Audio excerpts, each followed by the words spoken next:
एक जना पढ़ना फोर्थ वाला question please. A train traveling at a uniform speed for 360 अब kilometers. एक मिनट रुकना, एक मिनट रुकना Prateek. Again, a train travelling at a uniform speed for 360 kilometre, यहाँ पे डिस्टेंस दिया है और यूनिफॉर्म वर्ड यूज़ किया है, ठीक है। तो स्पीड क्या है, सेम है थ्रू आउट, और आपको वही निकालना होगी। तो इसी से आपने अंदाज़ा लगा लिया। और आप देखो खुद आखिरी में, find the original speed of the train. आया समझ में फ्लो? हाँ, आगे पढ़ना। Yes, sir. Would have taken 48 minutes less to travel the same distance if its speed were 5 kilometers per very hour. Very easy. Let the speed या uniform speed be x kilometre per hour, ठीक है। अब ये तो एक बात की बात है कि अगर आप स्पीड को बढ़ाओगे तो टाइम कम होगा, स्पीड बढ़ेगी तो टाइम कम होगा, है ना। स्पीड कम होगी तो टाइम बढ़ेगा। सोचने वाली बात क्या है इसमें? ऑब्वियस है ना ये तो। अगर आप गाड़ी तेज चला रहे हो तो आप डेस्टिनेशन तक पहुंच जाओगे Yes, जल्दी। sir. अब वो डेस्टिनेशन या यस तो सर। आपका फ्रेंड का घर होगा या तो फिर सीधे ऊपर, है कि नहीं। तो ये बात है। अब यहाँ पे आप देखिए कि जो डिस्टेंस है 360 किलोमीटर, ये दोनों केस में सेम है। जब आपकी speed x kilometre per our थी और जब आपकी स्पीड 5 किलोमीटर पर आवर इसमें बढ़ गई, ठीक है। सेम डिस्टेंस, बस इतने कीवर्ड्स आपके लिए काफ़ी हैं। तो केस वन क्या बन जाएगा आपका? डिस्टेंस आपका दे रखा है कितना, 360 किलोमीटर, ओके। टाइम, एक काम करो उसको से लिख लो आप, टाइम TIME T1, और स्पीड x, ओके। यस अब सर। पिछले क्वेश्चन की तरह या सिमिलर एग्जाम्पल की तरह आपने ये देखा था कि उधर आपको टाइम के बीच में रिलेशन दिया था। यहाँ पर भी आप देखिए 48 मिनट्स लेस, ये आपके आखिरी हिंट या आखिरी कीवर्ड। तो टाइम दोनों केस में जो होगा उनके बीच में रिलेशन जो है वो आपको दे रखा है, उसको आपको समझना है। इसीलिए मैं T1 को लिख दूंगा पहले क्या, 360/x, time is equals to distance upon speed. उसी तरह से केस 2 के लिए आपका डिस्टेंस जो कि सेम रहेगा 360 किलोमीटर पर आवर, टाइम हो जाएगा T2 जब स्पीड इस x में 5 किलोमीटर बढ़ जाएगी। Any doubt? So T2 will be 360 upon x plus 5। यहाँ तक कुछ भी डाउट हो, समझ में नहीं आ रहा हो, feel free to ask. No sir. हाँ सर। मैं T1 और T2 क्यों कर रहा हूँ? पहली चीज़ ये, T1 और T2 में इसलिए कर रहा हूँ क्योंकि मुझे T1 और T2 के बीच में यहाँ पर रिलेशन दे रखा है। ऐसा करने से मैंने जो अननोन लिया है x kilometre per our speed के लिए, ठीक है, उसको मैं इस तरह से एक्सप्रेस करके 48 मिनट्स के हिसाब से कोरिलेट करके उसकी वैल्यू निकाल सकता हूँ। आया समझ में? Yes, yes sir. सर। अब आप मुझे बताओ, T1 और T2 में से ज़्यादा क्या होगा?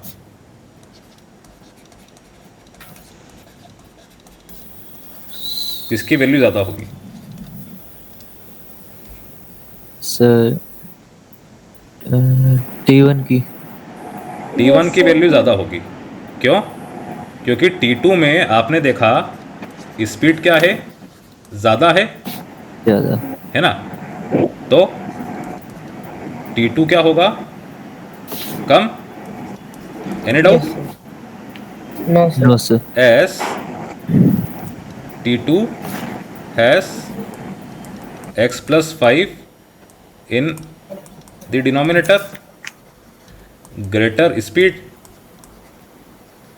so lesser time, simple is that, है ना। तो जितना टाइम उसको लग रहा था इनिशियली, ठीक है ना, उसमें 48 मिनट्स क्या होगा, कम हो जाएगा। ऑलराइट।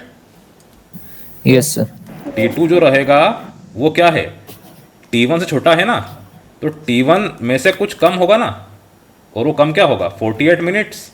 लेकिन लेकिन लेकिन आपकी स्पीड थी किलोमीटर पर आवर, तो 48/60 आपको करना होगा, alright. Yes, sir. 1 minute is equals to 1/60, और ये ध्यान रखना आप। आया समझ में? T2 Yes, sir. Yes, sir. T1 से छोटा है। क्यों छोटा है?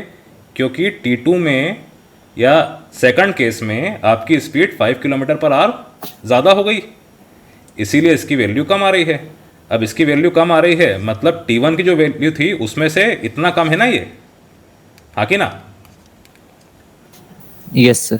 Yes, sir. सो 48/60 इसको मैं यहाँ पे लेकर आया is equals to T1 minus T2। अब 360/x minus 360/x+5 is equals to 48/60। Any doubt? No, sir. No, sir. अब क्या आप 360 को 48 से कैंसिल कर सकते हो? Yes, sir. कैसे? Sir, 2 3 से भी. जैसे आपने 36 देखा 48 देखा, आपके दिमाग में क्या आया? 12 का टेबल, ठीक है। तो 12 4 जा, 12 30 जा, 12 30 जा। एनी डाउट बेटा? No, sir. And no, sir. और यहाँ पे 4 ने 60 को कैंसिल कर दिया 15 टाइम्स में, okay. So 1/15 is equals to, अब 30 आप कॉमन ले लो, यहाँ हो रहा है x+5 minus x/x into x+5। Clear? Yes, Yes, sir. sir. यहाँ से मैंने 30 इस तरह से कॉमन लिया, तो अंदर 1/x माइनस 1/x+5 बचा। इसका आपने लिया एलसीएम, तो ऐसा मिला आपको, ओके मयंक? Yes, sir. अब x² प्लस 5x, यहाँ पे x और x कैंसिल हो गया, ये क्या हो रहा है 5 इंटू 30 मतलब 150, 150 इंटू 15, 15 जा 225, okay. So 2250 Yes, sir. Is equals to 0। तो x² plus 5x minus 2250 is equals to 0। Clear? अब Yes. 2250, अरे बाप रे, इतना बड़ा टर्म कैसा करोगे आप? Sir, prime factor करके. आप खुद देखो ये आया कैसे। पहली चीज़, मैं ये चीज़ अगर ना लेकर आता तो क्या मुझे आंसर मिल जाता? No, sir. ये क्या है आपका 30 इंटू 5 इंटू 15 है ना, इससे ये चीज़ आएगी नहीं, तो इसको अपन यहाँ पे लिख दो ऐसा ना करते हुए, तो आपको खुद आसानी होगी निकालने में फैक्टर्स की नहीं। अब आप खुद देखो, इसमें से आपको दो नंबर्स चूज करने हैं, प्रोडक्ट तो आपका डेफिनेटली यही आएगा, तो दो नंबर्स ऐसे चूज करो आप इसमें से आपस में मल्टीप्लाई करके कि 5 आ जाए, ठीक है बेटा? तो 15 इंटू 5 मैंने करा 75 30, बात नहीं बन रही। अब मुझे दो नंबर में क्या चाहिए? क्लोजनेस। क्लोजनेस मतलब किस तरह की कि 5 का डिफरेंस उसमें रहे। तो मैं क्या करता हूँ, इसको 15 इंटू 15 इंटू 2 इंटू 5 कर देता हूँ, फिर करके देखता हूँ कुछ हो रहा है क्या। नहीं, okay 15 into 5 into 3 into 2 into 5 कर देता हूँ, अभी कुछ हो रहा है क्या?